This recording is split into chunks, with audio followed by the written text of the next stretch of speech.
অসুস্থতায় আজ নেত্রী শুয়ে রয় নিঃশব্দ ব্যথার কোলে, দোয়ার হাত উঠে যায় সকলের মনের তীব্র আকুলে।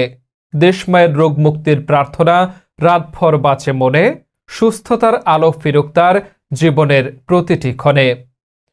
সুনামগঞ্জের তাহিরপুর উপজেলার বড়দল উত্তর ইউনিয়নের ৬ নং ওয়ার্ড বিএনপির উদ্যোগে চাঁদপুর বাজারে বেগম খালেদা জিয়ার রোগমুক্তি কামনায় দোয়া ও মিলাদ মাহফিল অনুষ্ঠিত হয়। বিএনপির বিভিন্ন অঙ্গ সংগঠনের নেতাকর্মী ও স্থানীয়রা এতে অংশ নেন। দোয়া পরিচালনা করেন মাওলানা শাহজালাল। বিস্তারিত দেখুন ডেস্ক রিপোর্টে। আজ ৩০ নভেম্বর রোজ রবিবার মাগরিব নামাজের পর বেগম খালেদা জিয়ার রোগমুক্তির জন্য সুনামগঞ্জ জেলার তাহিরপুর উপজেলার ৪ নং বড়দল উত্তর ইউনিয়নের ৬ নং ওয়ার্ড কর্তৃক আয়োজিত চাঁদপুর বাজারে বিএনপির অস্থায়ী কার্যালয়ে এক দোয়া ও মিলাদ মাহফিলের আয়োজন করা হয়।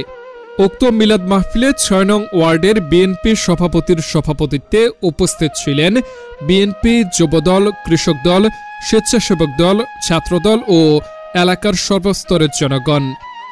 উক্ত মিলাদ মাহফিল দোয়া পরিচালনা করেন চাঁদপুর বাইতুস সালাম জামে মসজিদের ইমাম ও খতিব মাওলানা শাহজালাল।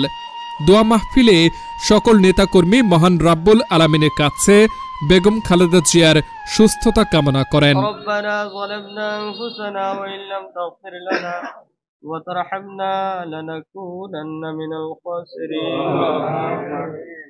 اللهم يا قاضي الحاجات اقضي حاجاتنا يا دافع البليات ادفع بلياتنا اللهم اشف مرضانا بشفائك وداوينا بدوائك رب العالمين الله خالد زي الله রব্বুল আলামিন আল্লাহ তোমার বান্দে অনেক অসুস্থ, আল্লাহ সুস্থতা দান করবা।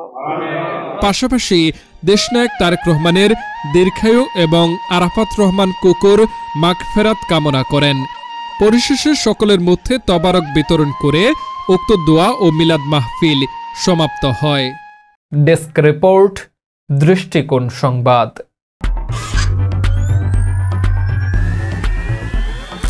দৃষ্টিকোণ সংবাদ, সত্যের গভীরে বিশ্লেষণে বিশ্বজয়।